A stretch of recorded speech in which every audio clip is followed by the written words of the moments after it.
good for you. Come on. We'll think of another place. Come with me. Let's have a smoke break. Nah, it's just a normal break. It's smoke break. Smoke break. Smoke.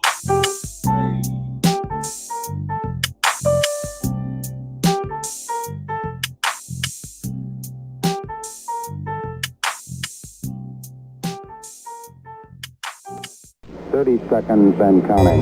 There were plenty of years where there were guys who would dread being drafted by the Buffalo Bills. Not anymore. Astronauts report it feels good. T-minus 25 seconds. Brandon Beane realizes they're in a window of 2 to 3 years max to get this done while the iron's still hot. And getting Von Miller into that situation was big for the Bills. 10, 9. Oh, baby. Ignition sequence start. 6, 5, 4, 3, 2, 1, 0.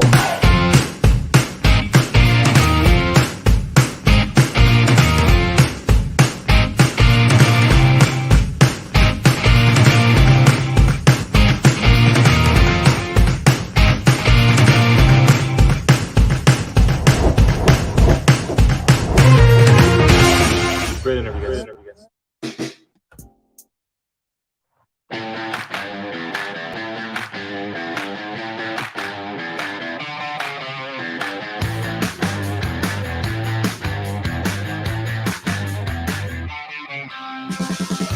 Oh, baby!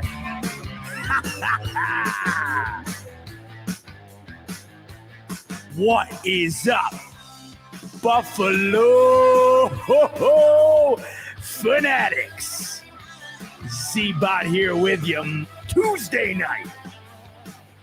And that can only mean one thing.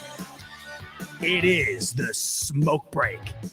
Live on the Buffalo Fanatics YouTube channel, a Tuesday night special edition, because we had some ass kicking to watch during our regular scheduled Monday night programming. NFL Week 2 in the books, and it was capped off with an absolute trouncing. What is going on? What do we have in Buffalo, folks? For the love of everything that's holy, the Buffalo Bills may just be the greatest football team we've ever seen walk out on a field. I need to calm myself down so I can get through this rationally without having a heart attack. Good Lord. So great to have you in on a Tuesday night, fresh off a Monday night football victory that we won't soon forget, yet Titans fans wish they already would forget. Good God Almighty. Buffalo Bills improved to 2-0 on Monday Night Football against what we thought was an arch rival in the Tennessee Titans, a team who had the Bills number the last couple of seasons, a great game last year in Tennessee on a Monday night as well. Josh Allen slips, falls, the Bills lose by a field goal, and the year prior, Bills just flat out got their ass kicked at home in a COVID game, no fans. And, it really felt like going into this one, it was part of that revenge tour, right? The whole season, there's different elements within each game that you look at. Obviously, the Chiefs, of course, in a few weeks will be one of those games. The Steelers in a couple of weeks. Hell, this coming week in Miami, the way their fans are acting. Every game we can find something to, extract from as fans, as a team, in the Bills in order to get extra motivation. This one, though, it was just, they wrote itself. The Bills lose the last two to these guys.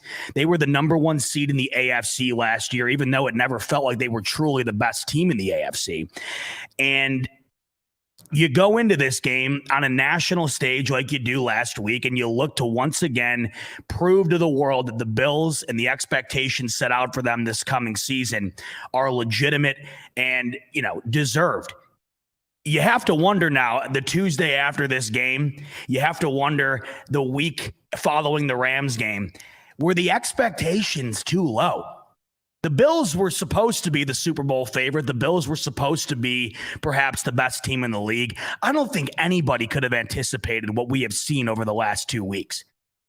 I mean, it is absolutely insane, absurd. I don't even know how to put it into words what we're witnessing. The Bills have now beaten the reigning Super Bowl champions and the former number 1 seed in the AFC by a combined score of 72-17.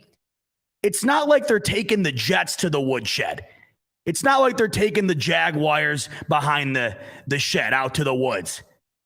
I mean, we're talking about the class of the league here, so you thought. We're talking about the team who hosted the Lombardi a couple of months ago. A team in Tennessee who beats the Bills the last 2 outings and gets the number 1 seed in the AFC last year. I don't know if we've seen anything quite like the way the Bills have started these first 2 games of the season. We've seen teams dominate. We've seen teams come out of the gates hot. I don't think we've ever seen anything quite like this. And last night, just when you thought the Bills couldn't beat up on a team worse than they did the Rams, last night was even worse. And it was against a team that has gotten the better of the Bills the last 2 outings. What's changed the most between the Bills of this year and the Bills of last year? It, of course, is the defense, and it's the front line. And I had said going into this one, hey, if the Bills are going to be able to get a win in the style in which they did against the Rams, they're going to have to prove that they can stop the run. Last year, Derrick Henry went off against the Bills. 143 yards, 3 scores, busted off that house call for about 75 yards.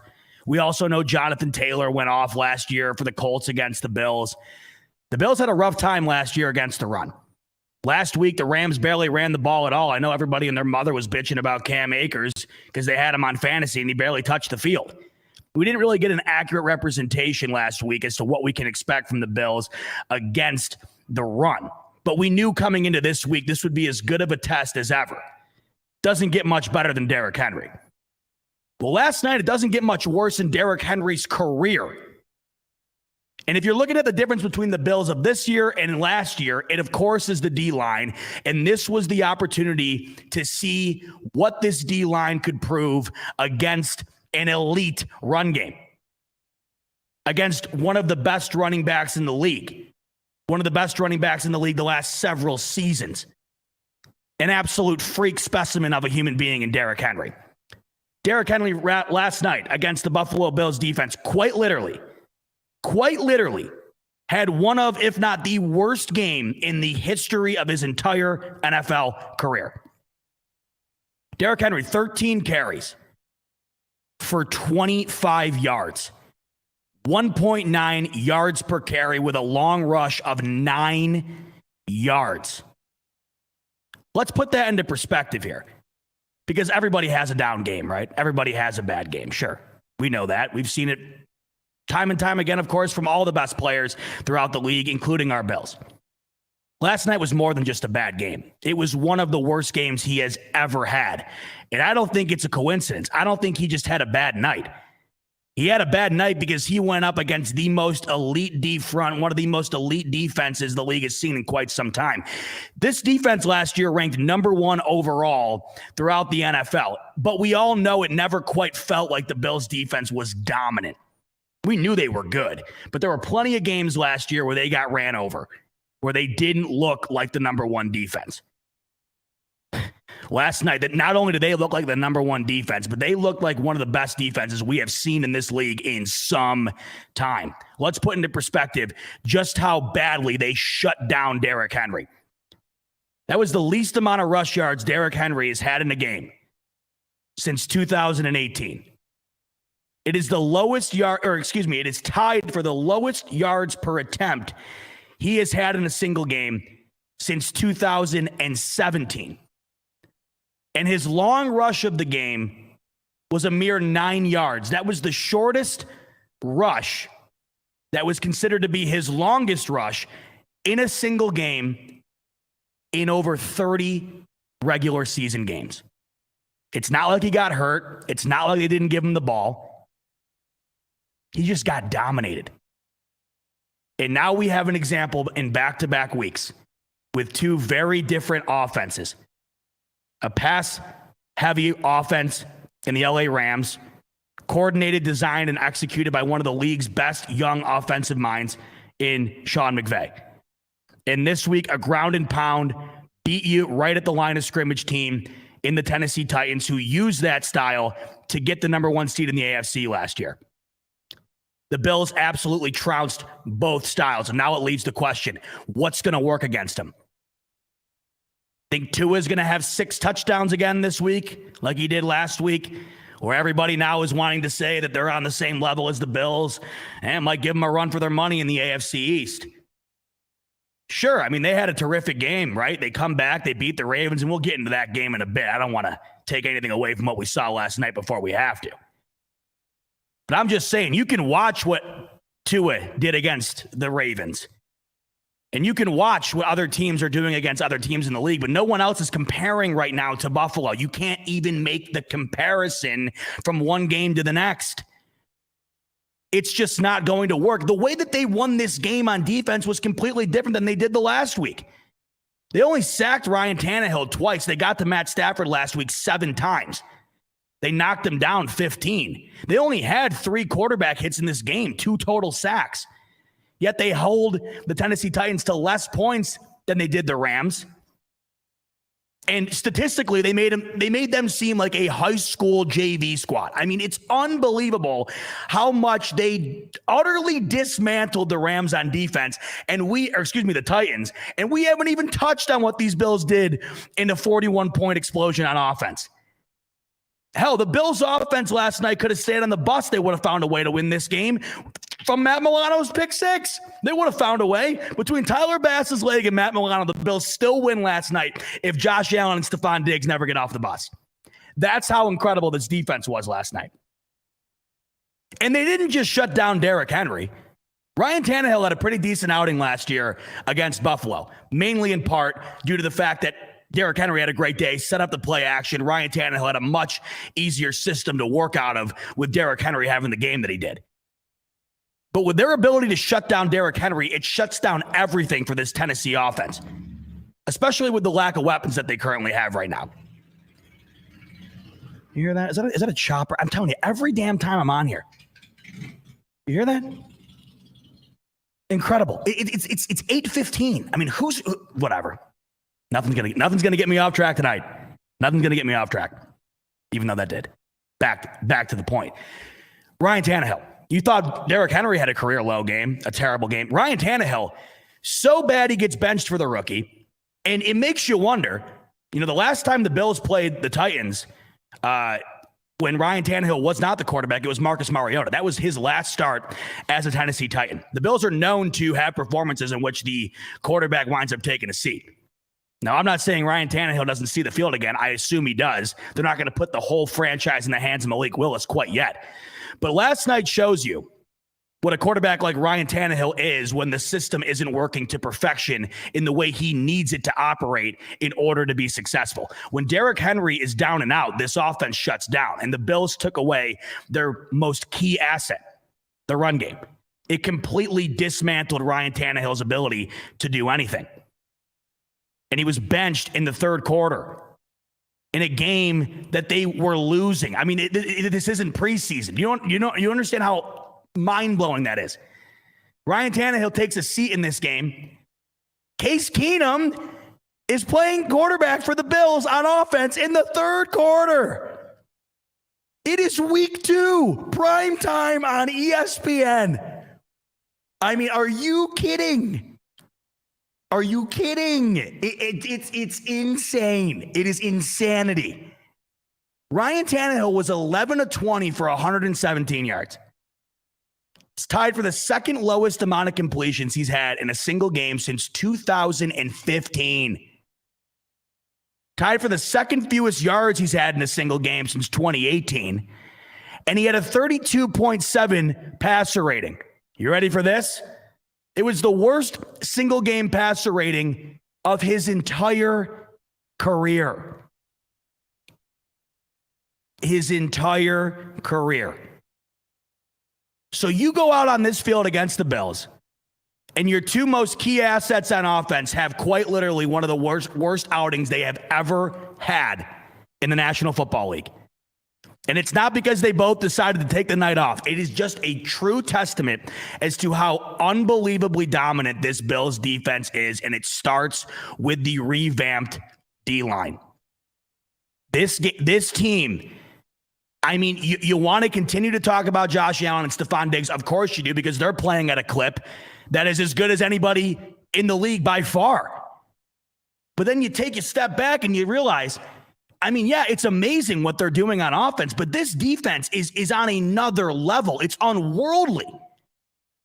7 points and 10 points back-to-back against two teams, one in which was in the Super Bowl and won it last year, the other who was the representative of the AFC at the top seed. And they made them look like a Pop Warner team, both outings. It's absolutely remarkable. It truly is incredible when you get down to the brass tacks of the situation and realize this defense, quite literally last night, could have won this game for them without the offense putting up nearly half the performance that they delivered. Truly incredible. And then you think to yourself, no Trey White, no problem. No Ed Oliver, no problem. Multiple injuries throughout the night on defense, no problem. We'll find a way. Speaking of those injuries, a lot to touch on there, unfortunately. Nothing worse than having to have to talk about a laundry list of injuries. Nothing worse than having to have the thigh doc on for problems rather than him just coming on and dancing. I'd much rather have him just come on and do the thigh dance. But thigh doc will be joining me a bit later on to discuss the litany of different injuries that we unfortunately had to witness last night for these Buffalo Bills, and we'll get a timetable as to when we can expect a variety of guys who got banged up last night to return on the field for the Bills. So that's the defense in a nutshell. I mean, what more can you say? You watch the game. I don't even know. There's no words that can be used to describe just how utterly dominant this Bills defense is. The Titans score on the first drive of the game, something the Bills haven't allowed a team to do in forever. And so how do they respond to that? Oh, well, they just never let them score again the rest of the game. The Bills have played 8 quarters of football in 2022. They have held their opponents scoreless in 6 of them.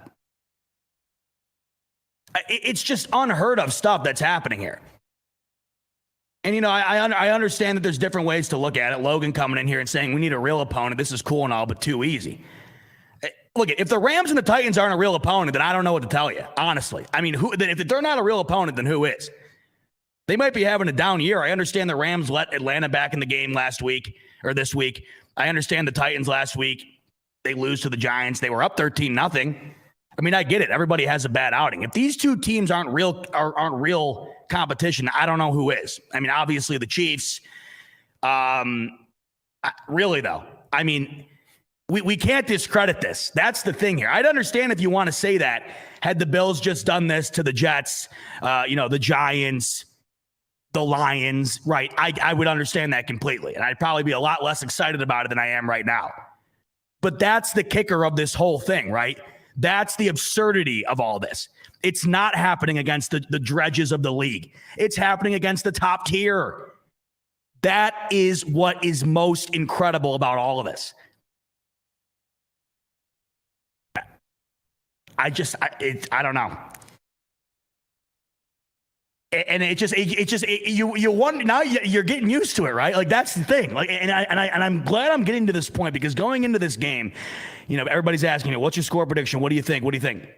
And I told myself, I have got to stop convincing myself that I'm not allowed to believe the Bills can kick the other team's ass. Because we always want to let our foot off the gas and say, well, they just dominated the Rams. So, man, 10-point spread, Titans, they beat them the last 2 outings. They always give them a tough game. I'm done with that. It's like going into this week against Miami. They're 5.5-point favorites. The Bills have won 20 straight games by double digits, 14 straight by 12 or more points. 12 or more points without the extra point. We're talking about the Bills winning 14 consecutive games by 2 touchdowns or more here. So I'm looking at a 5.5-point spread here against an inflated Miami team who's getting a lot more love this week because the Baltimore Ravens absolutely crapped their pants in the fourth quarter. And I knew that was going to happen. You knew it too. That's the worst part about all of this. The second that comeback happened, the narrative was going to be exactly what it's become. Tua on the rise, right? And I got to tip my cap. It was a hell of a performance by Tua, right? But you cannot possibly tell me that comeback is going to justify half the spread, half the point favorite differential between what the Bills were favored against the Titans and what they're favored against Miami this week. You don't think the Bills are going to beat the Dolphins by 5 this week? And maybe they don't. But off the sample size that you have, how could you possibly make the argument that they don't? Off the sample size that you have, in which they beat the Rams on the road 31-10, and they quite literally deliver one of the worst embarrassments I've seen on a primetime game to the Titans last night, 41-7. What's the argument here for the Bills not beating the Dolphins by at least 5 points? And I love it too, because I know that everybody's hyped up on these Dolphins after the ability to come back in the fourth quarter against the Ravens. And it was impressive. And I was just as stunned as anybody. Like I said, credit to Tua. A 6-touchdown performance by anybody deserves credit. That team is not on the same level as Buffalo. Sorry, nobody is. The only team that has even a slight equivalency to what Buffalo has going on right now is Kansas City. And that's because they have Patrick Mahomes. That's the only team right now that I could see finding a way to make to deliver a competitive game. But that's where my mind is right now. You know what I'm saying? Of course, I don't know how much we can get used to this. Then again, though, back to my previous point, what other sample size do I have to base it on? Why should I not think that they're going to kick the living hell out of Miami this week? Especially with all the crap that Miami and their fan base have been talking. How could I possibly not believe that?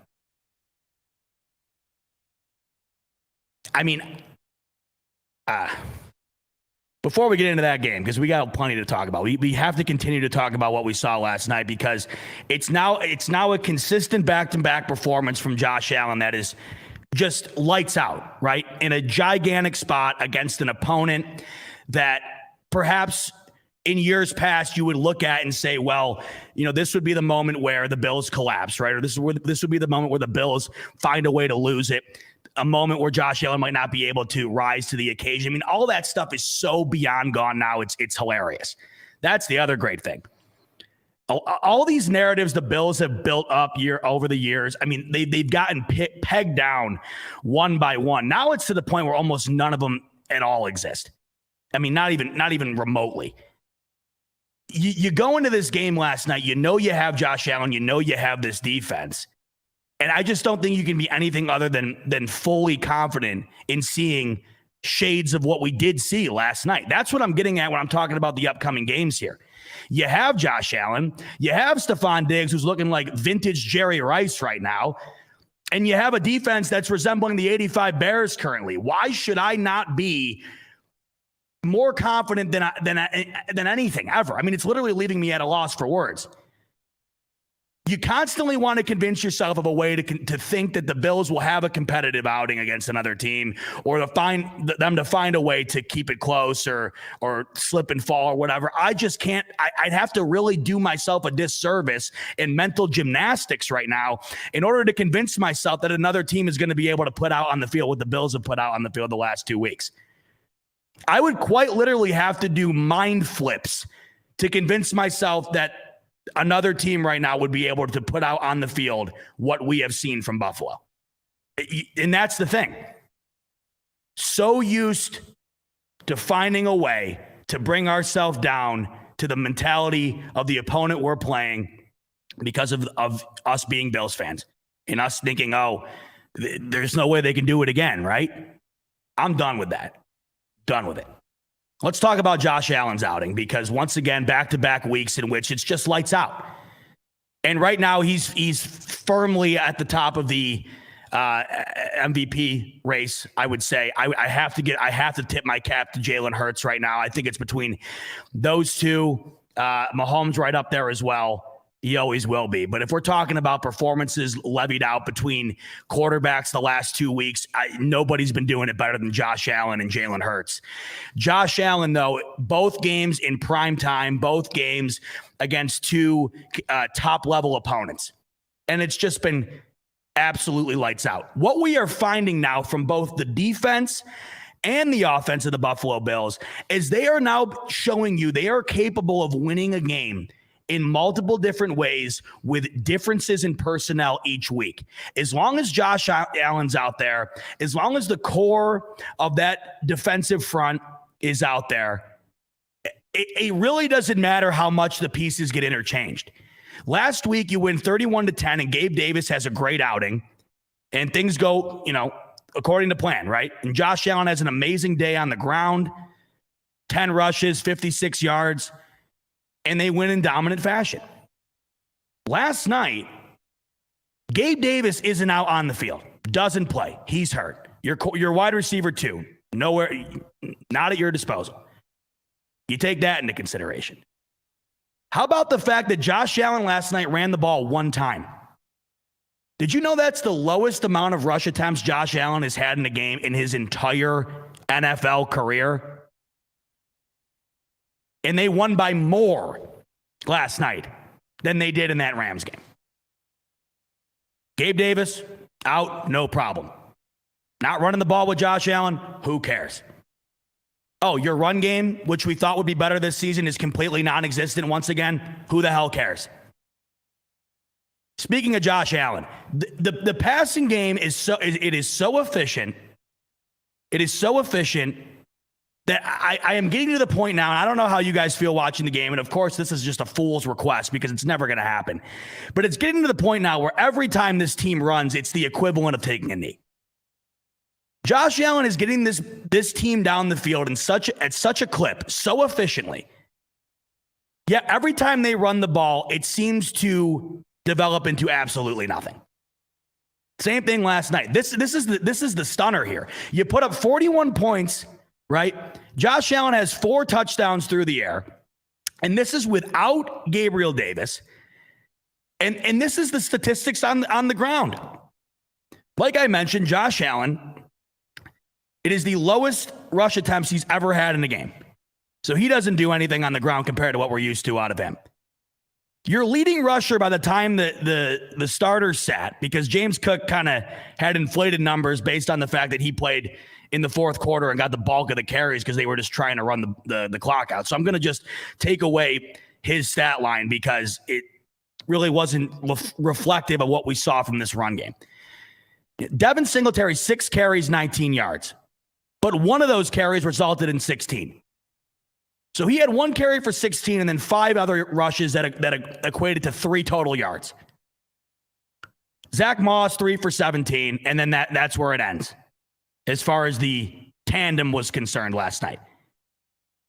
Outside of James Cook and what he did in the fourth quarter to run the ball out, or the clock out, Singletary and Moss combined for 9 carries for 36 yards. So your 2 running backs combined for 36 yards on 9 carries. Gabe Davis is hurt, and Josh Allen runs the ball 1 time, the least amount in his entire career. Would you have thought that would have resulted in 41 points? And this is what I'm getting at. It's almost to the point now where if Josh Allen's out there, it does not matter. Whatever the hell else happens, it really just, who cares? Because he's going to find a way. The second leading receiver last night was Jake Kummerow. Who cares? Made it work. 8 different guys last night caught a ball. Gabe Davis is out. Okay, we'll find a way. 8 different guys caught a ball. For Christ's sake, Reggie Gilliam scoring touchdowns. We'll find a way. Who cares? 8 different guys catch a ball. Jake Kummerow, your second leading receiver last night, makes a beautiful 40-yard grab. Who cares? Josh Allen will get it to you. He'll put it in a spot only you can grab it. Oh, and it probably helps to have right now the best wide receiver in the league. Let's talk about Stefon Diggs. Thought he was good last year, huh? I mean, my God. it almost seems like it looks easy. Has his route running got that much better? Because he was already, in my opinion, the best route runner in the league. His ability to separate himself from defenders recently seems to be embarrassing. Every time he gets targeted, there's no one near him. And hell, even when there is, like last week with Ramsey, he'll just put you on a poster. 14 targets, he snags 12 of them, $148 for 3 scores.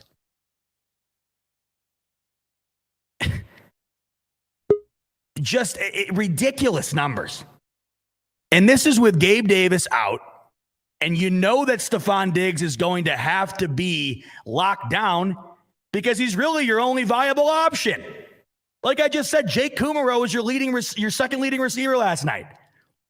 And those 50 yards that were considered to be the second leading total came on 2 receptions.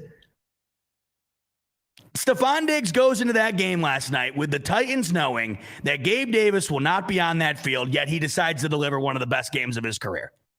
They know that he is quite literally the only viable option, and he shreds them.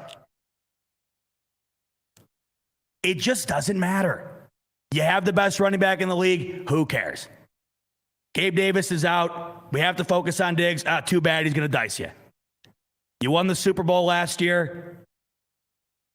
I could give a shit because you're going to come out on the field tonight and look like you barely belong in the league, much less come off a Super Bowl. I'm at an utter loss for words, and thank God I'm going to have a quick break right here to discuss something a bit different than just the utter lunacy we saw out on the field last night delivered by our Buffalo Bills. We're going to take a step back here, and we're going to talk about the misfortunes that we witnessed last night. As great as that game was, right?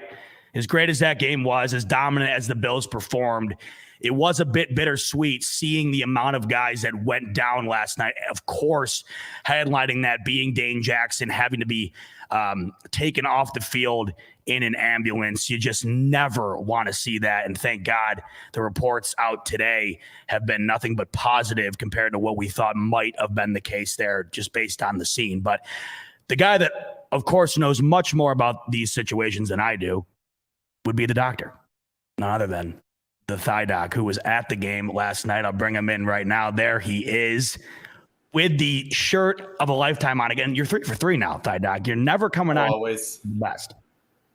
Look at that. Squish the fish week. You're already on to week 3. You're not even going to Tuesday. Who cares? Before we get into the injuries, Thigh Doc, I didn't get to make it to the game yesterday. We talked about this. It was unfortunate. Mm-hmm. I hate missing them. But you were there. In a quick synopsis here, just give me the vibe of what it was like last night at that game, home opener under the lights, and then, of course, taking into consideration what they delivered on the field. It was like an extension from the playoff game. Yeah. Electric, loud, right from the gate. You know, having Marv out there to, rally up the crowd before the game started. Everyone was on fire. Now, did it stay? It was a party. It was yeah. But did it get crazier as the because I remember the Patriots game because I was there and the domination got so absurd that it got to the point where I think confusion set in. No one really knew what to do after a while. It just got to the point where there's no way they scored again. Was that kind of happening, or did you get the use of this? That went down in the third quarter. Okay. It was just like it was one thing after another. Well, I'm glad you had a good time. Yeah. All right. A big party in the stands. It always is. All right, Thigh Doc, unfortunately, a lot to dive into tonight, which I hate because that's never good. Let's start right off the top with the most profound injury, I would say, last night. Dane Jackson, he gets taken off the field in an ambulance. It was almost what best way to put it would be a friendly fire almost. Tremaine Edmonds goes in for the tackle, accidentally hits Dane Jackson. His neck really took I don't even know how to put it into words. I mean, it just extended in a way it never should. Okay, best way to put it, right? So is what we saw, was it reflective of how bad that we thought it would be, or did it look worse than it actually was? Because what I'm hearing today, he walked himself out of the hospital. So what exactly happened, and what can we expect from Dane Jackson? Yeah, so, he hyperextended his neck. So he was laying on top of the player. Edmonds came in to kind of polish him off. And then while he had his chin up, Edmonds hit him straight on and hyperextended it. You got to think that his neck didn't really snap back as much because the face mask probably rid up a little bit. So it kind of looked worse through the helmet. Like the neck didn't really, go like a complete 90 degrees straight up. But either or, it snapped it back. So, you got to worry about fracture in the neck and a spinal cord injury. And since that's been ruled out, since they said there was no damage to the neck and no damage to the spinal cord, he's in good shape right now.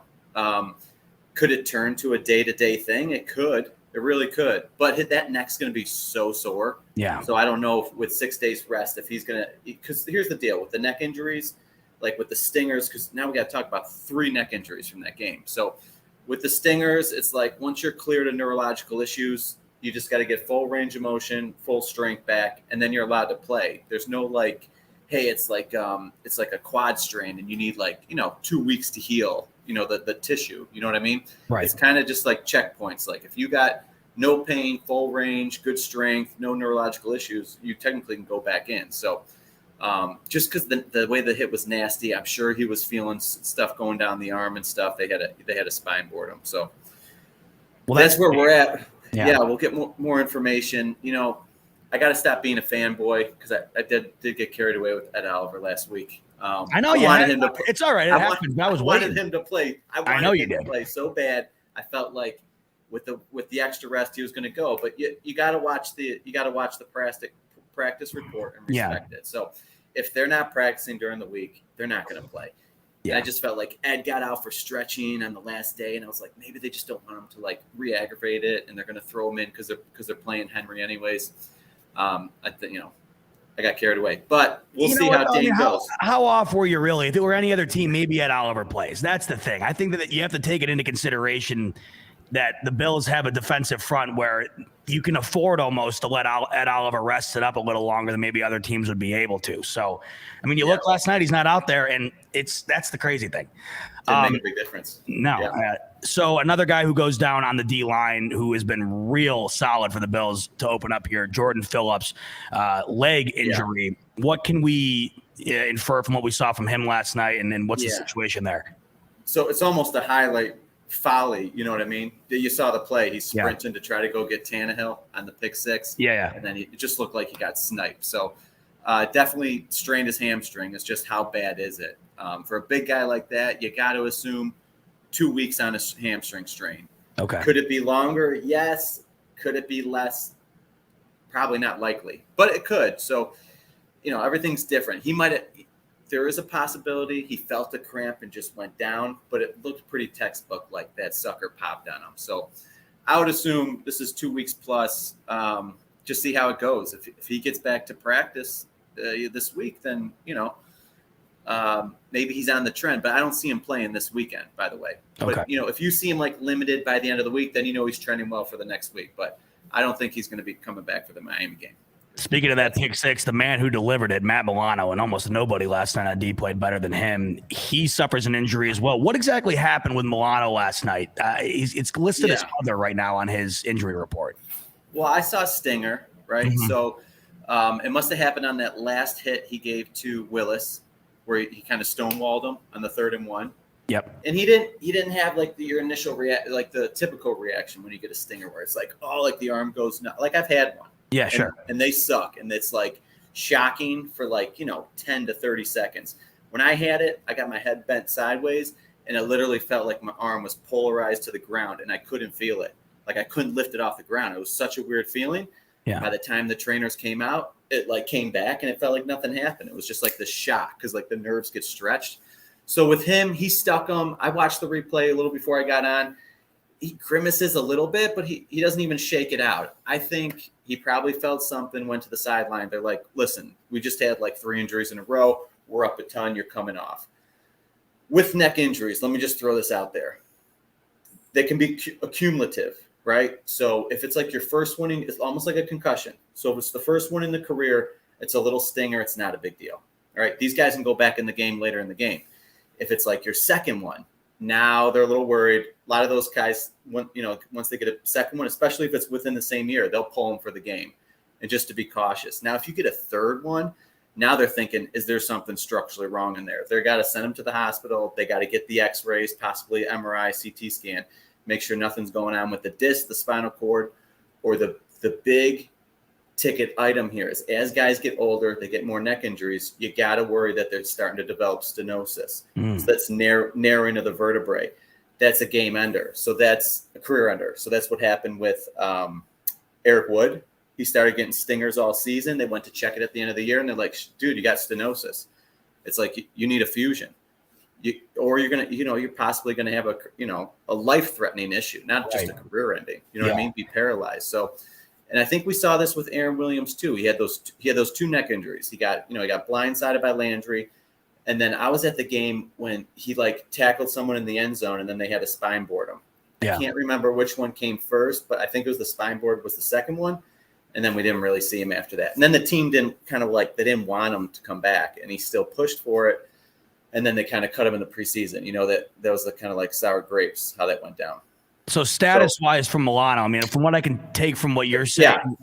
Yeah, I'm kind of alluding to what I'm going to say next. Gotcha. Milano doesn't have any documented neck injuries. He didn't look too bad. I'm not worried about him. He's going to play next week. I'm worried about Hyde. Hyde had to miss some time in the preseason in 2019. Probably had a bad stinger in the preseason. He missed a game and missed a week of practice. Then he jumped on the injury report. Apparently got hurt in the practice last year. Didn't miss the game, though. And now you had this one. And I watched the replay. It was pretty benign, guys. Also, I'm also dumb. I'm at the game, right? So I'm on the far – I'm looking at the play from behind. And you see Hyde, break down like this and just drop. And I didn't see the contact. And then, you're at the stadium, and they're not putting the replays up. It looked like he had a non-contact injury because he hardly hit the guy. The guy just grazed his face. You know what I mean? It was not a bad hit. He just pulled him back a little bit, but it was a neck injury. It wasn't a non-contact. But that's me seeing it from behind by 50 yards. So that's what I was worried about. When you're talking about Milano, now you're talking about him. So are you more worried about Hyde because of the previous? Oh yeah. Game? Yes. Okay. Oh yeah. And that's why I think they had to get him to the hospital. Either A, he had lingering neurological issues, and B, they're like, dude, this is your 3rd neck injury. Let's get a full workup, make sure nothing's going on. Yeah. So let's see what happens. Again, I'm going to respect the practice report. If he's not coming back, he's not playing. Yeah. You know what I mean? With most of these neck injuries, they'll get sore. They'll get some whiplash type stuff where the neck's stiff. But Hyde is more this is you're on the verge of being more degenerative in this nature. So I'm a little more worried about him. Okay. Actually, a lot more worried. Milano, I'd put in a whole different bucket. He's younger. It's a new thing for him. He hardly looked like he was in pain. He should be playing next week. Good. Hyde might be out this week, and we'll see what happens if it's a longer issue. So you were really gung-ho on Ed Oliver playing last week. Safe to assume we see him back this coming week. Yeah, I would definitely assume Ed Oliver's come back this week. And then let's touch real quick on Tim Settle and Gabe Davis. So Gabe Davis, that was a late bloomer, so to speak, last week. I mean, no one really saw that coming until it happened in practice. Still a game-time decision. Many thought he would play until he didn't. Gabe Davis and his status, expecting him to go this coming week as well? You got to assume, they showed him walking without a limp, walking into the locker room on Monday. So, listen, it was 2 days on a sprained ankle. So, it was just too close, especially, and they probably are thinking, hey, look, Miami's a kind of a bigger game. Let's not let him get even more hurt, and then he's going to have to miss a divisional game. So, I don't know. I didn't see the play. They just said he sprained his ankle in practice. Now, he did have 2 nasty ankle sprains the past 2 years. Mm-hmm. The divisional game against the Ravens, it looked like a high ankle. And then he came back hobbling heavy in the AFC Championship game. And then week 1 last year, he got rolled up on in the Steelers game. And then I don't know if it meant anything, but he didn't play over 80% of the snaps until week 13 last year. Yes, we had Emmanuel Sanders, but his ankle might have been bothering him. I don't know. Just something to think about.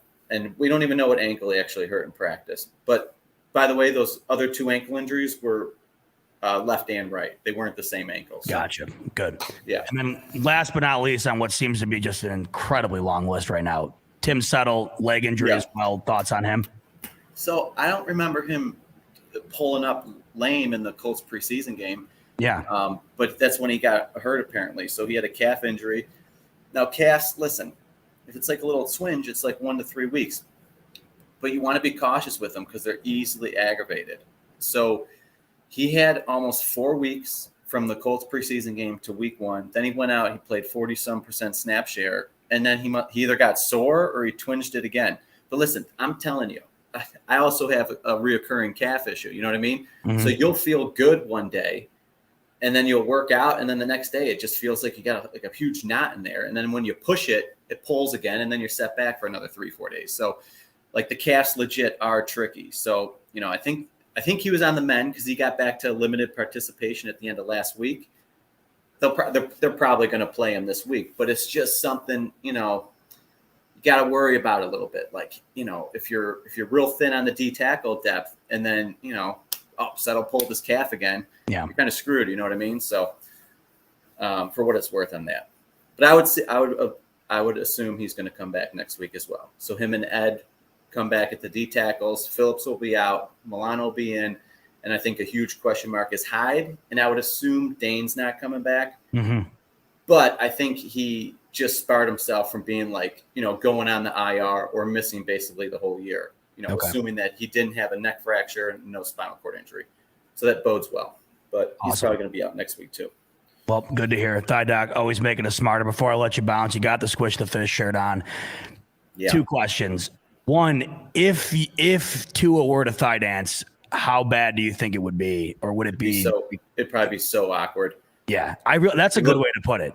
You ever see the video of Bryce doing it? I can't even release it. I don't know if I've seen Bryce. The only one I think I've seen is Ev, and he absolutely kills it. Bryce, still good though. Original Evan. Yeah. No, you taught me well. I mean, like you were. Yeah. No, yes. He always had potential. Yeah. But he has risen. But Bryce awkward finance. Confirmed. 2. Can't even put it out there. Give me your score prediction this week. You got the Squish the Fish shirt on. Let me hear it. Yeah. I think we do squish them still. Yep. Let's go 34-17. Love it. I think you're a little light on that, but that's all right. That's what do you think? 41? 41-17?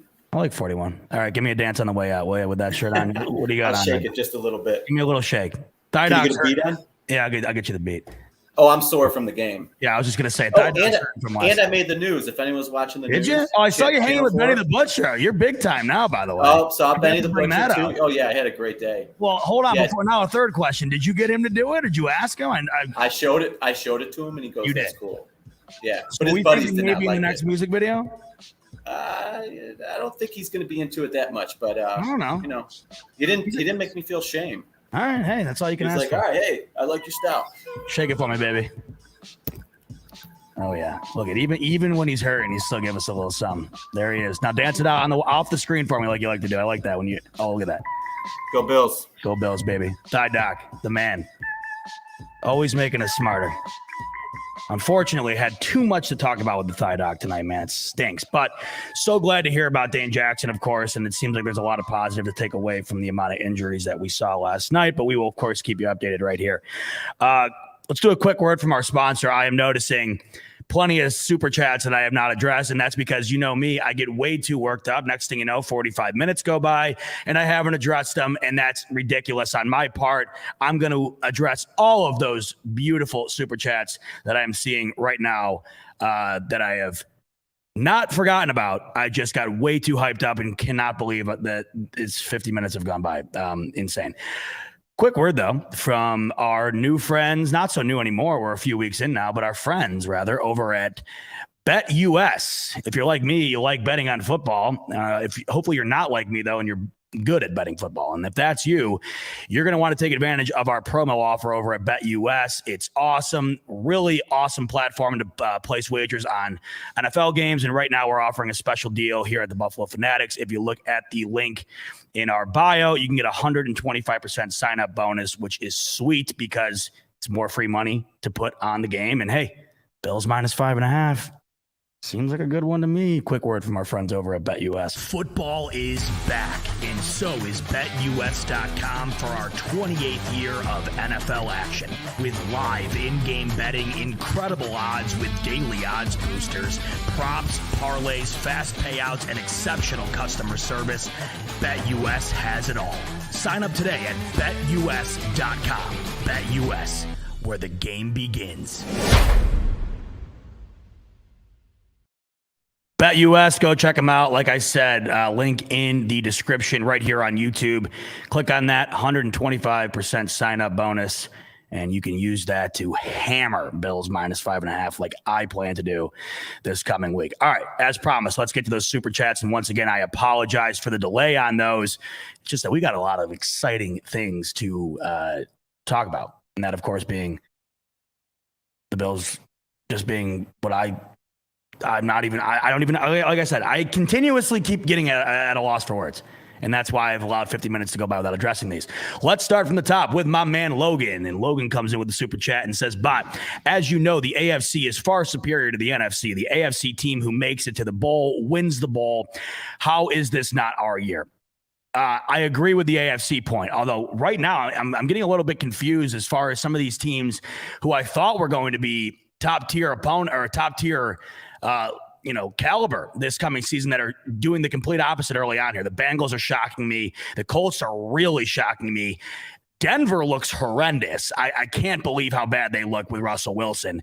Odd. But I would say right now the top of the AFC, and by that I mean Buffalo and Kansas City, there's just nobody in the league right now that's close to it. I think Philadelphia looks great, but they're young, and I just don't know if that is – I don't know if you can make that comparison quite yet. We have yet to see enough out of Philadelphia. They've looked great. And, of course, Tom Brady's still over in the NFC, and we have the Rams who could wind up kicking it in gear. They haven't looked all that good to start the season off either. The AFC, definitely the superior conference, but I just think it's going to come down to that cream of the crop in the AFC. I just don't know how it couldn't. It just seems to be so much far and away better than anything else in the league right now. And when you do look at the Bills and the way that this year has started, it is so hard to ask yourself, or not to ask yourself, how it couldn't be our year. It just feels like it. It felt like that this offseason, and that is continuing to compound these last 2 weeks. Hopefully it continues to do so as the weeks go on. But it really felt like that in the offseason, and after 2 weeks of just some of the most dominant football I've ever seen, it's really hard to not think that it is destiny this year. It just feels like the year. And it's not just us saying that as Bills fans. I mean, everybody and their mother right now is on the Bills bandwagon. It just is the way it is. Once again, this week and last week, every single major publication in their power rankings, Bills #1. And it's not like it's, oh, wow, that's crazy. Like, no, that is to be expected. I mean, who the hell would you put ahead of them? You couldn't. And anybody who put somebody ahead of them, they would be really just, they'd be doing it for clicks. It is the common consensus. It is just general knowledge right now. Bills #1. You'd be nuts to put anybody else ahead.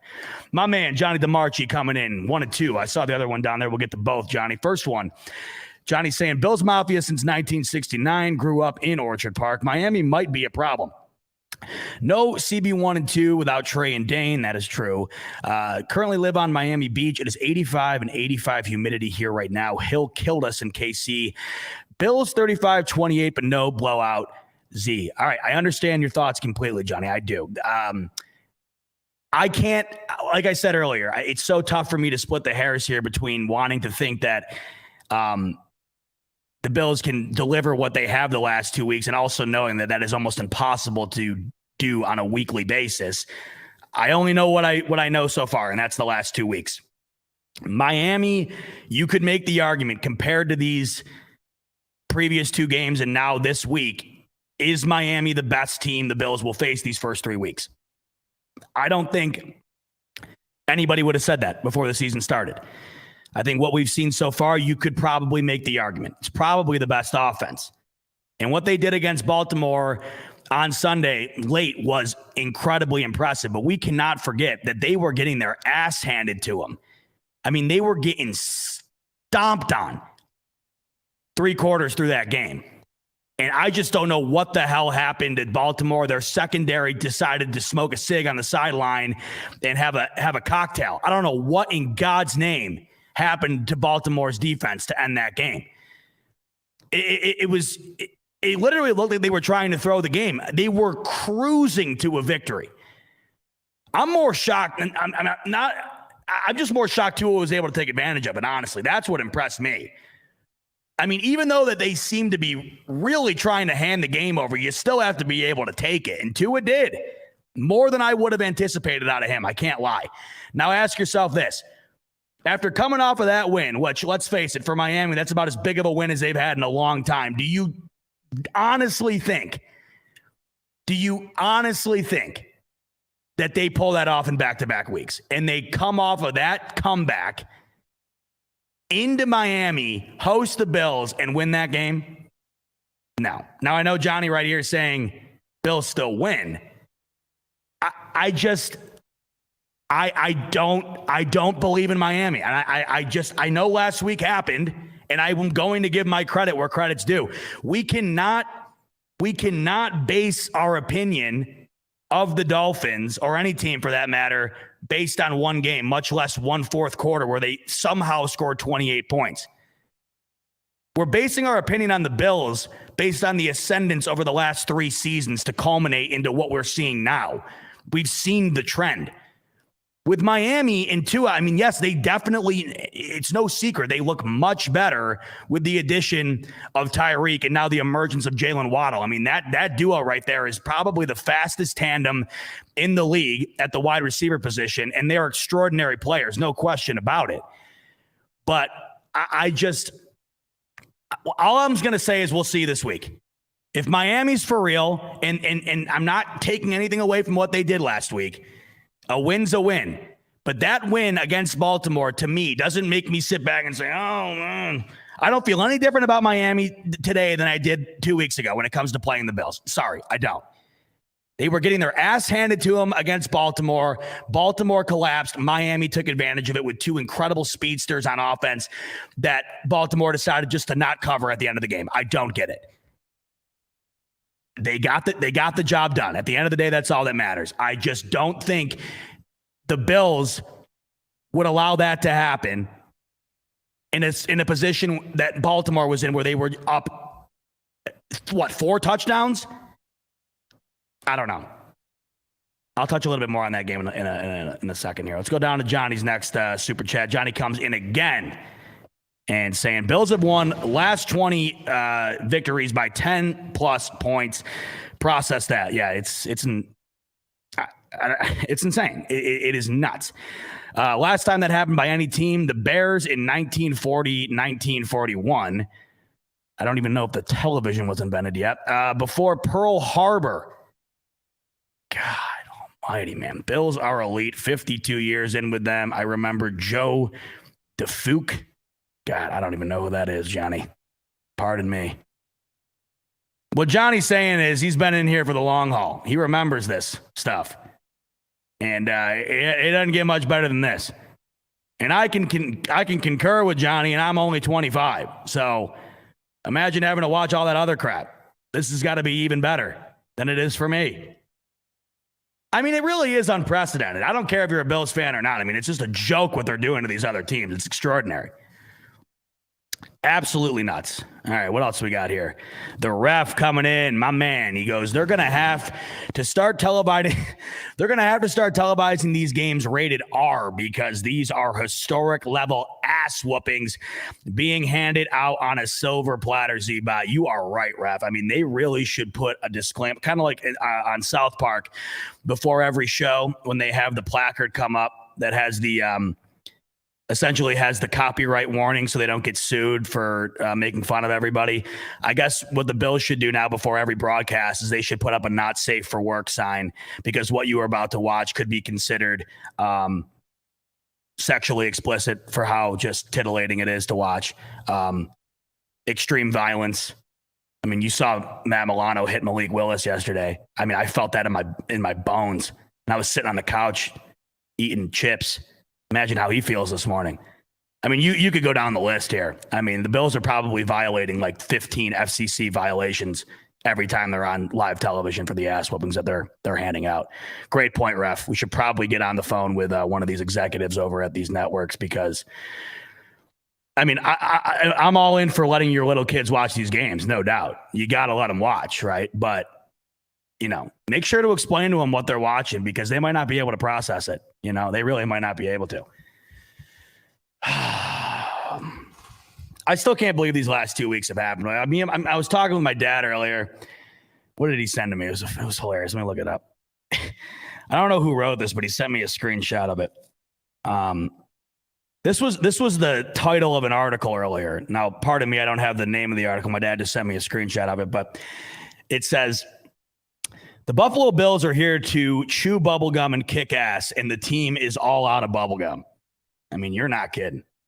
Kind of like what the ref just said. I mean, this team, and I forget who said it. What was it? Von Miller, I think, who said it. I mean, they don't just want to beat you, but they actually want to embarrass you. I mean, they want you to have to call your mom, after the game and try and, somehow recover from the public humiliation you just suffered through.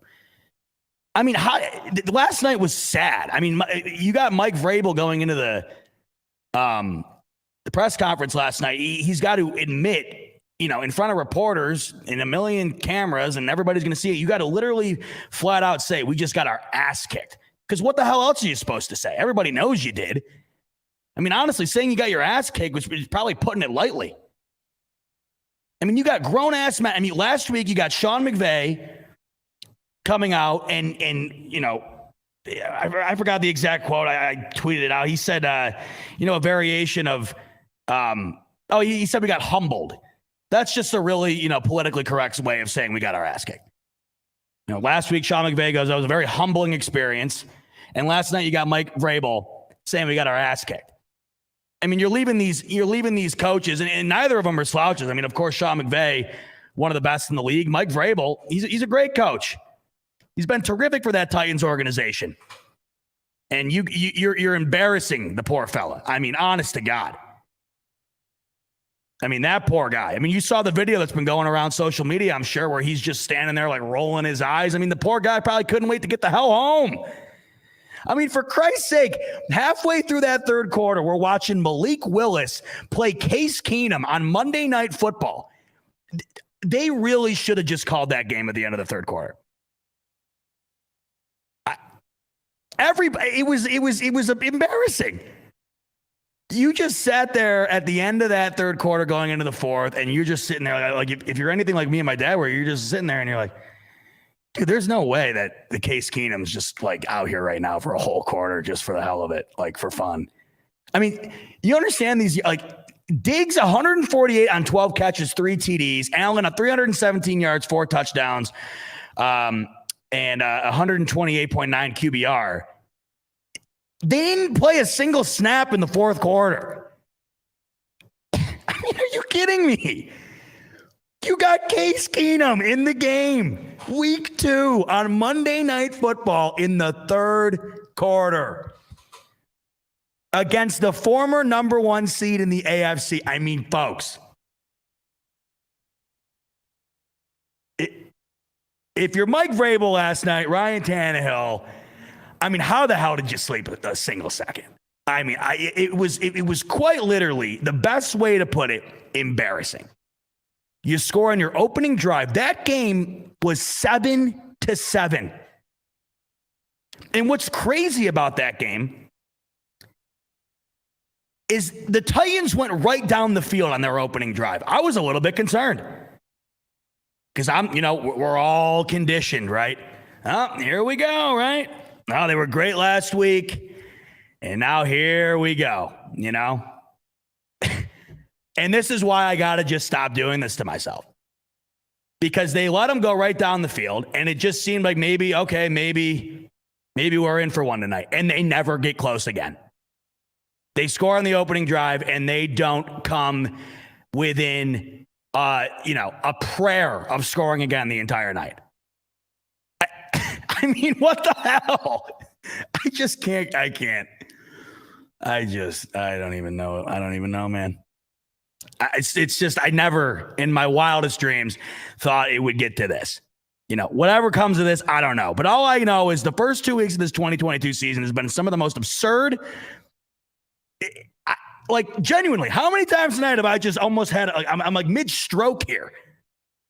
I got nothing. How are you supposed to summarize that? It's disgusting what we are seeing here. They are making grown men look like they don't belong within 100 yards of the football field. And they're doing it with anybody. It doesn't matter. Johnny, super chat coming in. First quarter and a half, I was so upset with the game. Starting to realize you can't let yourself get worked up over every play and let things play out. I mean, yeah, that's how I felt last week. You know, the Bills go into the game, they go into half 10-10, and I'm like, you got to be shitting me, man. They're kicking the crap out of these guys. There's no way this game's 10-10. I'm pissed as hell. I'm like, and I got a real problem with Twitter. I mean, to me, like, football and Twitter is more, it's a better duo than peanut butter and jelly. I mean, it is the greatest tandem in the world, Twitter and football. But just when you thought football couldn't get any better, you got the little companion of a million other fans bitching and also going nuts, praising at the exact same time. Like, it's amazing. It's incredible. So every single thought, for the most part, that comes within my brain is out on that Twitter sphere in about a half a second. And if you were to go and scan my Twitter timeline, I mean, you would think I would need some serious evaluation, right? Some serious help, because my mood and my overall mentality, I guess, it switches. Like, you go up and down the timeline, it's incredible. You are going to see every range of emotion happen in writing within about a 5-minute span. And I was tweeting out last week in the beginning of the game, and last night I'm like, stop running the ball, and which I still, it's the running game. I don't know what to make of it. I just don't care, really. Because how am I supposed to care about it? 41-7, how am I supposed to give a crap about it? I mean, it's not good.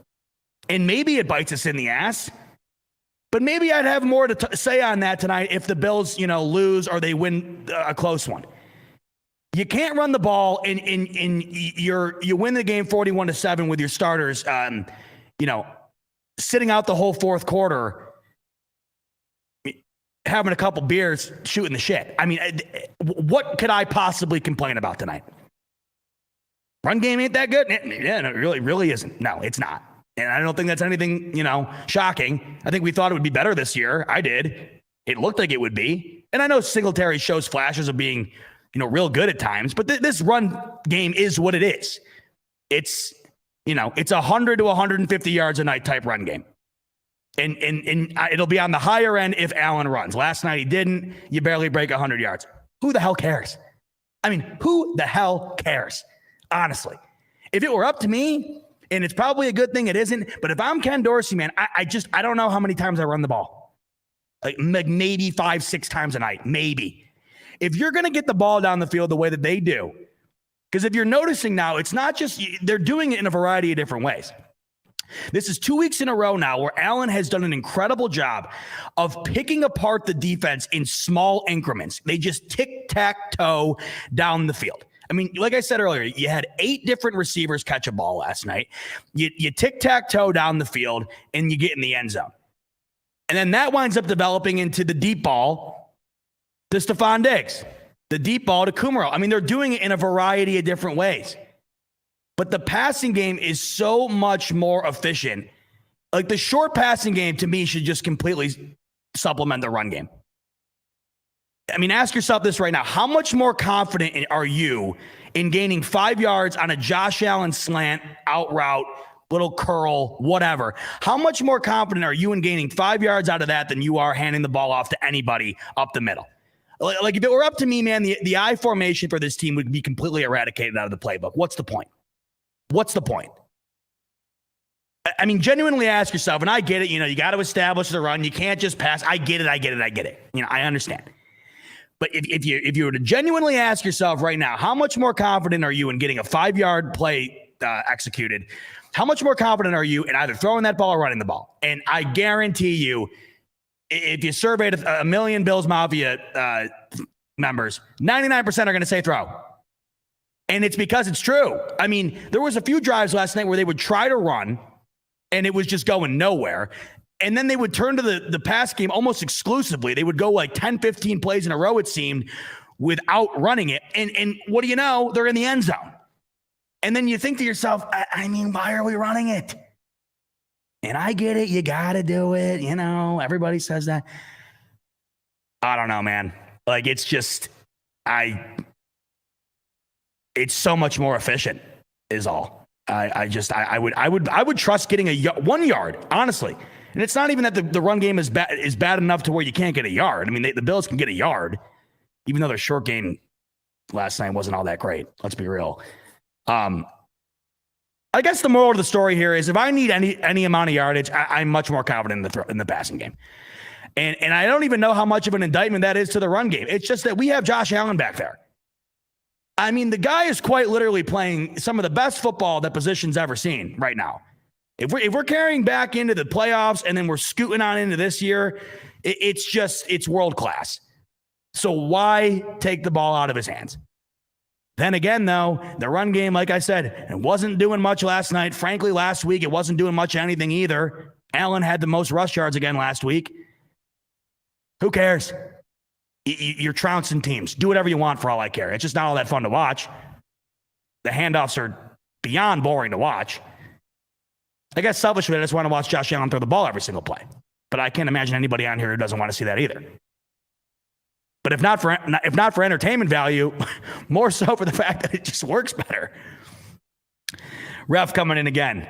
Props to Ken Dorsey. He was the only question mark I had going into the season. Do you think we need more from our run game? Well, hey, how about that, Rev? How about that segue? I never had any question marks on Ken Dorsey. I was beyond confident in him coming in. It wasn't like they went outside of the building to find a new OC. It wasn't like they had to go get a guy who had no relationship with Josh Allen. This was the perfect fit. It couldn't have worked out better.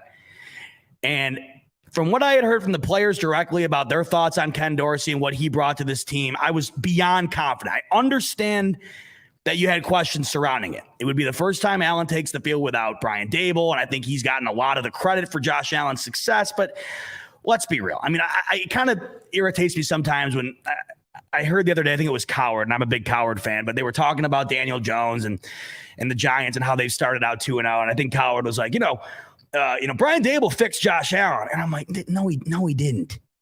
He did a great job with Josh Allen. He did a terrific job coaching Josh Allen. He didn't fix Josh Allen. Josh Allen fixed Josh Allen. Yeah, I mean, I think Brian Dable was a big factor in the success of Josh Allen from a coaching standpoint. But you're not going to do that Brian Dable's not doing that with Daniel Jones. Sorry. I think everybody knows that. That's obvious. But he didn't fix anybody. He was a great coach for Josh Allen. And I think we can immediately tell right now, Ken Dorsey, the same thing. I think Allen's got a great relationship with him. From what I could tell from talking to players personally, they have a great relationship with him. They all seem to love him. They think he's as energetic of a guy that could possibly exist as far as a coach is concerned. And he has been crushing it. Now, when we're talking about the run game, I do see glimpses of things that, are similar to last year out of the run game where it's just frustrating to watch. I don't know how much of that can be put on the OC, though. I don't know if it's the talent's there. Or I just don't know if the ability to execute is there. I don't really know what the issue is. There's only so many different designs you can queue up for running the ball out of the backfield. I think that they're doing a better job of mitigating it compared to last year. It seemed like they ran the ball far too much last year for the way it was being executed. I will say this year, it seems like that's being mitigated a bit. Like last night, like I was talking about earlier, for example, there was a few drives where they were trying to get the run game going and it just wasn't working. What I liked about Dorsey is he would get to the point within that drive where he's like, screw it, we're just going to keep throwing it. I can't remember the exact drive, but I think it was probably in the third quarter based on what my memory. It was a drive where they were really trying to run it because it was getting to the point where they could try and just get the hell out of there, honestly. And it just wasn't working. The ground and pound wasn't working. And so Allen just tic-tac-toe down the field touchdown.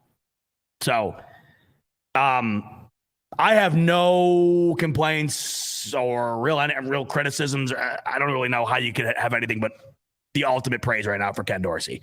I thought it was going to be a perfect fit. It seems like it is. And we're only 2 games in. I think that we have a lot more incredible outings to be seen out of Ken Dorsey. And he's done a terrific job early on here for sure. But like you said, props to him, obviously, because it ain't easy, man. It ain't easy to come in here with this expectations as a first year OC and deliver. But I guess when you have Josh Allen, it probably makes that job a hell of a lot easier than if he didn't. Johnny coming in here. On another note, have you listened to Locked On Browns yet? Started recording live with 2 minutes left in game Sunday. Oh my God, you're kidding. No, I need to check that out. Wow. How about the Jets, huh? How about Sunday? Sunday was nuts. Sunday was nuts. I cannot believe the Jets won that game. I cannot believe the Jaguars beat the Colts 24 to freaking nothing. How the hell does Pittsburgh last week beat the Bengals? D looks off the charts. You lose to Mac Jones. That blew my mind.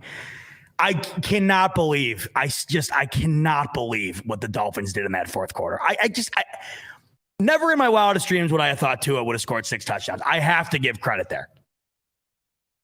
I won't go out like many other people are saying and be like, here he comes. Here comes Tua. No. Go look up the amount of quarterbacks who have thrown 6 touchdowns in a game before. You'll see on that list that there's some guys you probably never heard of in your life. I'm not saying Tua's going to wind up on that list of no names. I'm just saying pause. Let me watch the game this coming Sunday. And I'll be the first one to sit down here with a big old plate of crow and eat every last bite of it if the Dolphins come out and give it to the Bills on Sunday. Okay, I promise. I don't think it's going to happen. So let's just wait and see. That game, though, I mean, if you're a Ravens fan, like I know, like I think back to like sickening losses for us. Like, of course, the Cardinals loss on the Hail Murray was horrendous. And speaking of which, I mean, God, the Raiders blowing that game, letting Kyler Murray run around the backfield for 30 full seconds until he trots in to get the touchdown and send it to overtime. That game was nuts. But the whole Sunday afternoon, like the whole slate was just crazy. And I don't know right now. I mean, the Bills, that's the beauty of what we've seen is no one's really seemed to separate themselves. Hell, I mean, even the Chiefs, I thought the Chargers out last Thursday, and I thought the Chargers were the better team on the field. They just did what they love to do, and that's charge it up. I mean, they find a way to lose every one of those games, the Chargers. Justin Herbert hurt, not sure how long he'll be out, if at all. It looked way worse than I think it's going to wind up being for him. Props to him. That was about as tough of an outing as I've seen any quarterback endure. That was real impressive stuff out of him. But I just thought the Chargers were the better team all night. They found a way to lose. I mean, it's tough to win when you're on the doorstep of taking the lead and you throw a 99-yard pick six. Yeah, Mahomes had about 97 dropped interceptions that night. It just didn't go the Chargers' way. But I think right now, like I said last week, those 3 teams to me are just that's really where it's at right now.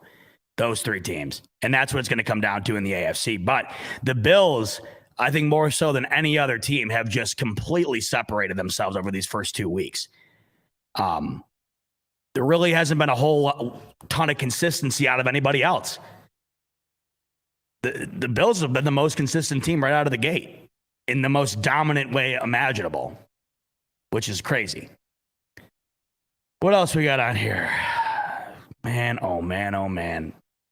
Oh my God. All right, so let's get to it. Hour 20, here we are. So, had the pleasure of going on a opponent podcast last week. Always fun to do so because you get the opposite perspective. And I think as Bills fans, especially in my situation where you're constantly talking with other Bills creators and fans and whatnot, you kind of get lost in that world.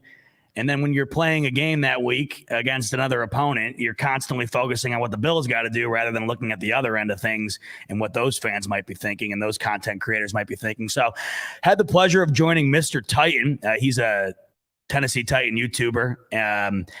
Pleasure of joining him. Great dude. We had a blast. Chopped it up for about a half hour last week talking about the game. And so hopped on his show last week. And like I said, did our predictions, preview, keys to the game, all that. But, and this wasn't me. I gotta give Mr. Titan some props. I mean, he's got some big stones on him. He wanted to make a bet on the game. And I'm all in on making the game more enticing. I mean, obviously, I don't need any more action on the game. It's the Bills. That's all I need.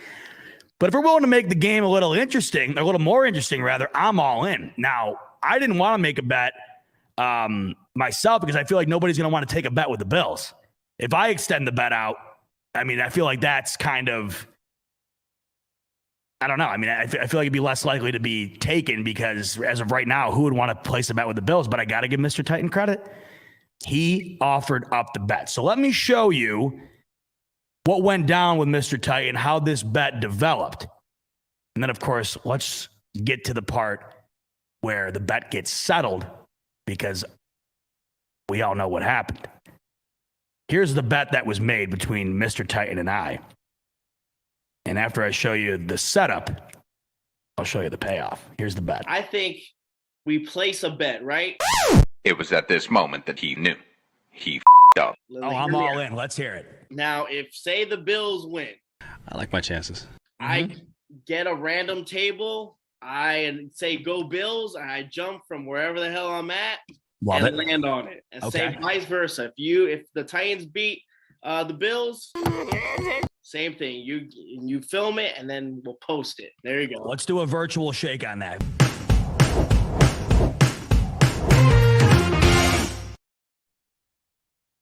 I mean, of course I said yes. Of course I said yes. You want to bet on the game, Mr. Titan? Of course. I'd love to. Now, I got to say, I thought the game would be, I thought the Bills were going to win in dominant fashion. I didn't think it was going to be that dominant.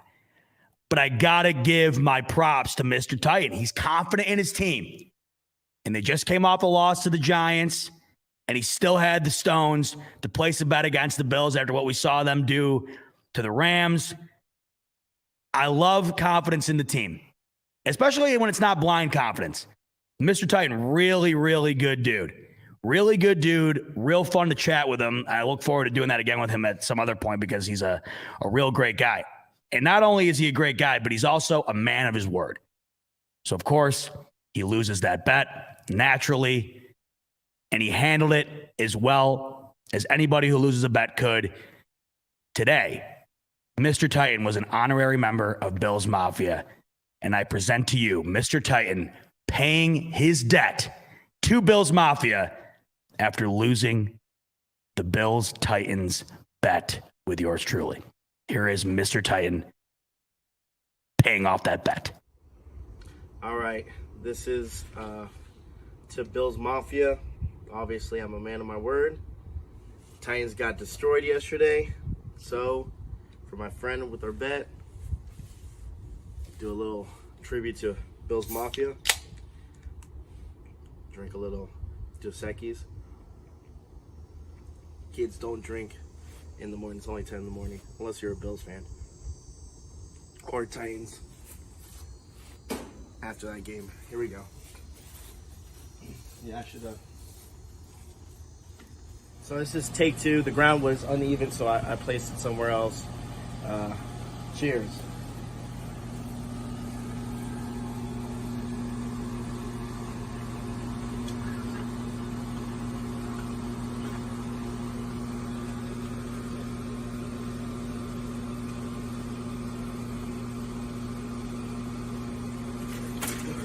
Woo!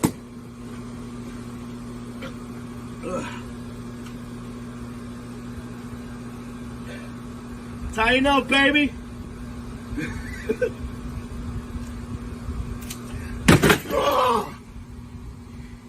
Hey, Bills fans.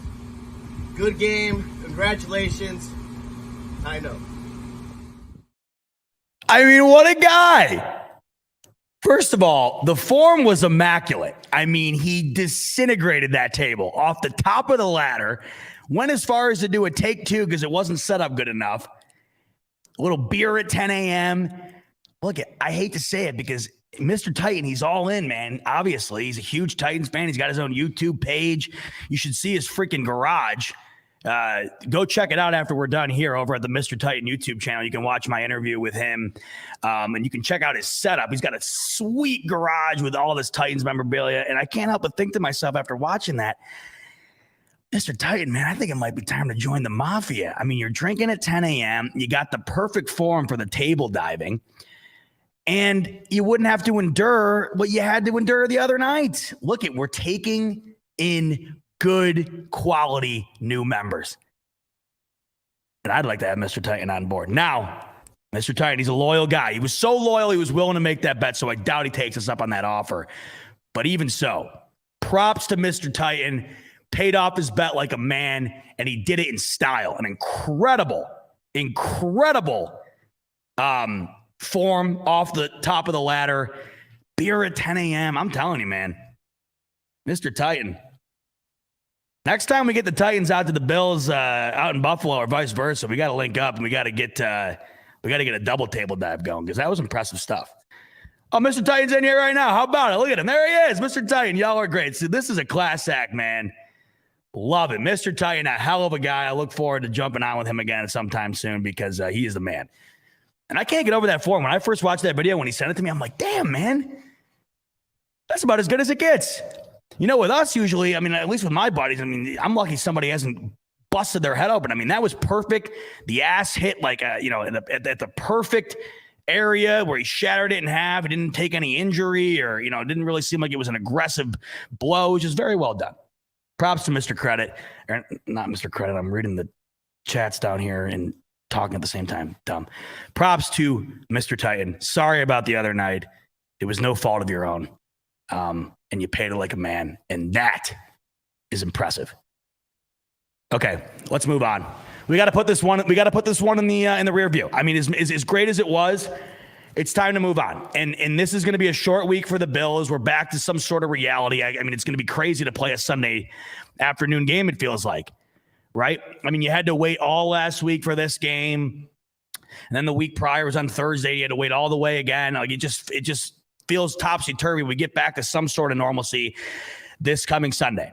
And of course, this game is being out to be perhaps the game of the week. And hey, it might be on paper. I get it. And especially for it being an in-division game, this is, it's a big game. They're all big games, but this is a big game for more reasons than the obvious. I mean, of course, you completely take over the AFC East with this victory, and it's going to be a lot easier to coast through that division, getting this victory out of the way.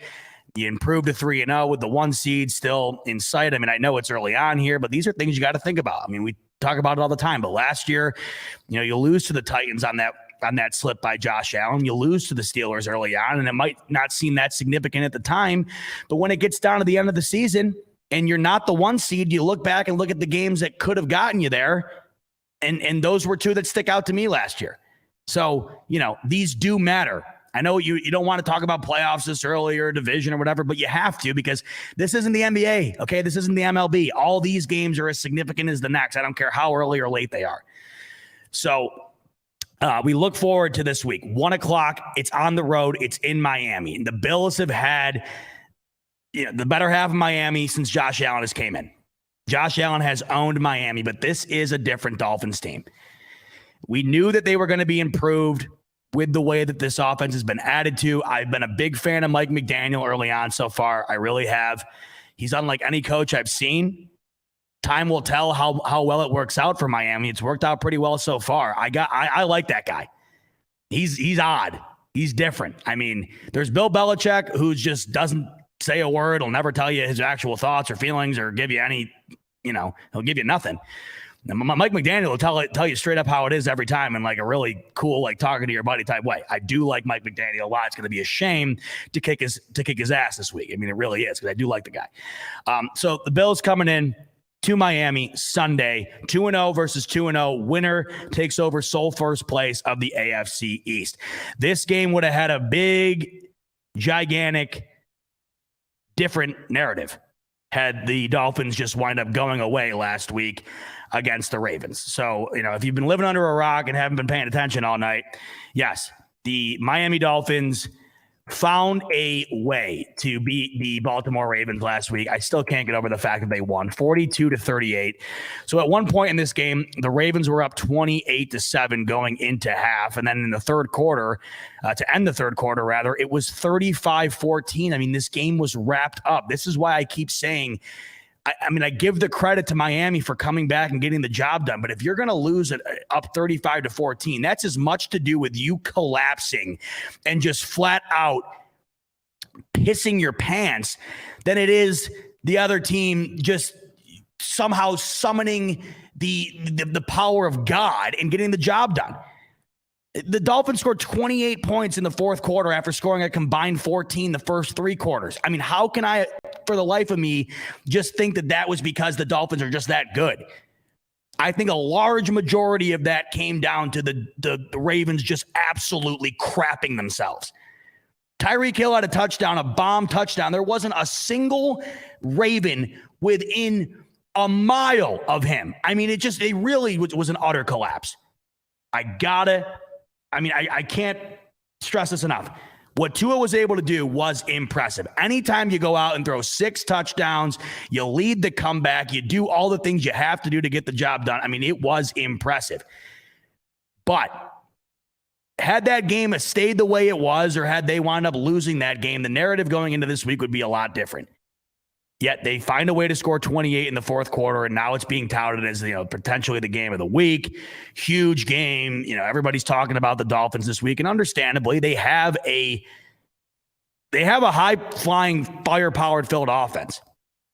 To me, though, there's tears to this stuff, and I get it. The Dolphins looked great at times last week, but the Bills are doing things right now in a way that looks so effortless. And it's just, I don't anticipate seeing Tua come out this week and find a way to do what Matt Stafford and the LA Rams or Derrick Henry and the Tennessee Titans weren't able to do. I don't anticipate it. 2 weeks in a row where the opponent has been held to 1 touchdown. And I see what Tua does last week with the Dolphins. You score 28 in 1 quarter. It's just not happening. That's a once in a lifetime type game. The Bills defense, I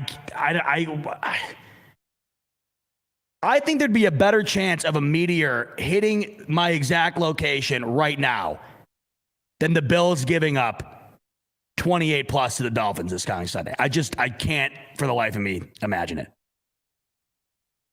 Maybe I'm nuts. And I'm riding a wicked high right now from these last 2 games. But God, man, I mean, really, sit down right now to yourself and try to envision Tua putting up 28 points on this defense after what we've seen the last 2 weeks. And on top of that, you'd also have to be able to outscore the Bills right now, who score 30 points falling asleep. 41 last night, and they sat everybody by the time the third quarter wasn't even finished yet. 41 points by the midway point of the third quarter. This game is more evenly matched than the Monday night was. That's for sure. The Dolphins are a better team than the Titans are right now. Definitely. Titans are much worse this season than I anticipated. Thought they were going to lose the division to the Colts. Don't know how likely that is now. The Colts are even worse. These teams do match up much better. If we take a look at the metrics and the way that they line up according to PFF, right now the Bills are the overall number 1 ranking team in all metrics. The Dolphins are the 10th overall team. Bills come in with the 4th overall defense, according to PFF. Now, here's the major discrepancy. Right now, the Dolphins defense comes in at 24th. I understand they got the job done last week, but Lamar still had an incredible outing.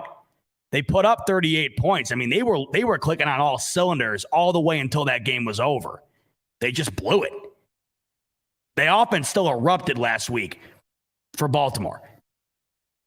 Now, the PFF offensive rankings, the Bills are 3rd, Miami's 20th. I know PFF does things a bit differently, but if you're looking at the way that it's being mapped out from PFF, who uses all their different analytics to try and come up with the most accurate way to grade teams, the Bills have the 4th defense compared to Miami's 24th and the 3rd offense compared to Miami's 20th.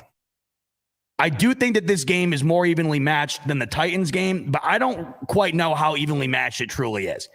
And you know me, man, it all comes down to the quarterback each and every week. And yes, they have Tyreek Hill, they have Jalen Waddle, but we just saw what Stefon Diggs did last night. I mean, the Bills are as set up at that position as anybody. And they have the defense to suppress what Miami has been getting away with the last couple of weeks. And on top of that, they have the offense that is going to score 30 at will. It's tough to compare the game to the Patriots game because New England's offense is not capable of putting up points in bunches, and they only scored 7 points against Miami. The Bills have a much more similar offense to the Ravens than they do the Patriots, and the Ravens went off last week. It's going to be an interesting one. The Dolphins are riding a hell of a lot of confidence into this one. God knows their fans are. I got to tell you, though, I am as confident about this game right now as I was to kick the season off. Nothing's changed for me in my perspective. Did the Bills blow them out? I don't know. I'm not ruling out anything anymore. Nobody saw what was coming last night. I don't care how much you had the Bills kicking the Titans' ass. I mean, that was egregious. I don't know if we see that. You got to think, though, if the Bills do win, it probably is an ass kicking because that's all we have been seeing out of them when they do win. The last 20 games that they've won have been by double digits. I mean, it's either they kick your ass or they find a way to lose. We've yet to see them have to get an experiment with a close game recently. And every time they did last year, they lost. So that's going to be the key for the Dolphins is just trying to find a way to keep it close throughout the game and then pull away at the end. Because if what happens last week against the Ravens happens again this week, they're not coming back. That's a once-in-a-lifetime game. 5.5 point spread. Bills are expected to win by 5.5 according to Vegas. To put that into perspective, they were 10-point favorites Monday night against the Titans. This game is on the road, so you got to imagine if the game was in Buffalo, it would be about an 8-point spread, about a little over a touchdown. 5.5 seems fair. I think it would have been higher had the Dolphins wound up losing that game last week like they should have. I'm looking forward to this game way more than I thought I would be before the season started. I had a feeling that the Miami fans and the whole sentiment around them was going to be kind of overblown. It's really, really blowing up right now. And they're feeling good right now, which I love. I love it. And like I said, I'm not gearing up for a letdown, but if the impossible happens, in my opinion, if the Dolphins do find a way, I'll be the first one to come on here. And I was wrong. You know, I will eat my words.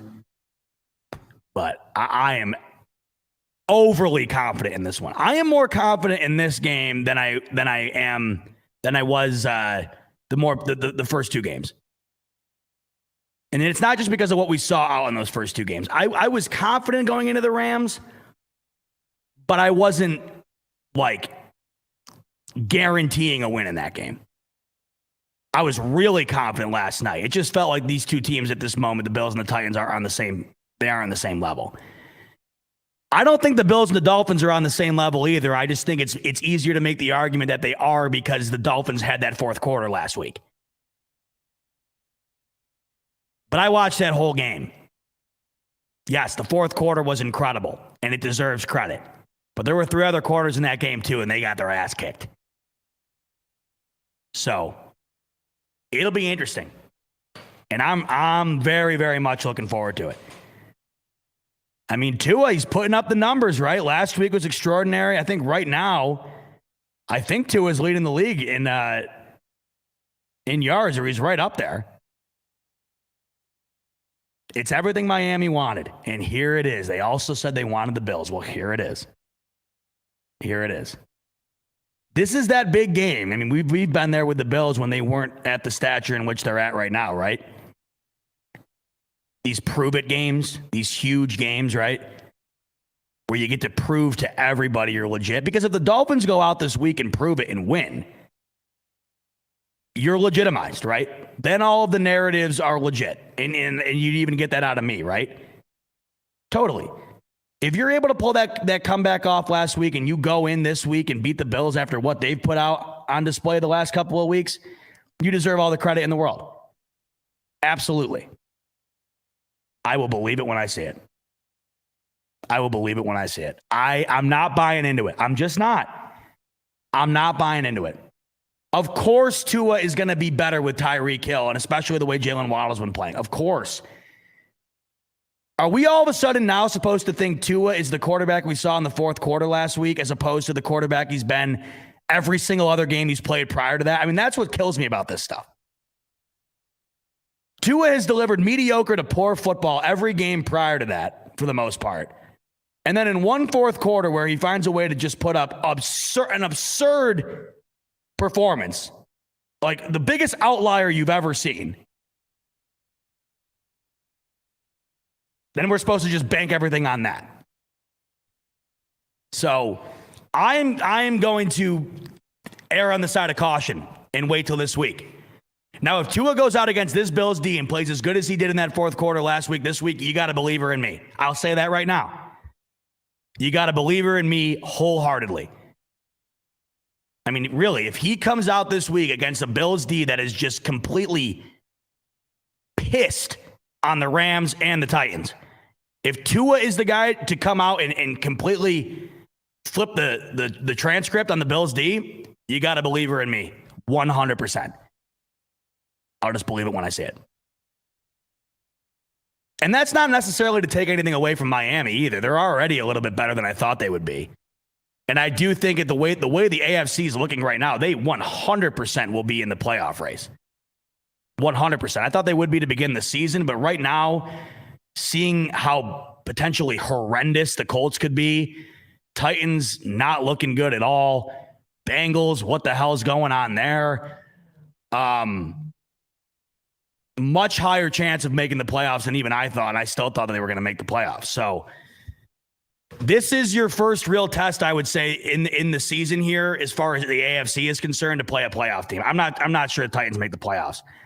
I actually go ahead and say right now they don't. I mean, you look around the AFC, that just didn't look like a playoff team last night. I mean, did it look like one to you? I know things can change. Miami, these first 2 weeks, has looked like a playoff team. Even playoff teams have their down moments. I understand, you don't play well the first three quarters, but they did find a way in that fourth quarter to get it done. But you're not going to be able to come out against Buffalo and have three mediocre to bad quarters and expect to win.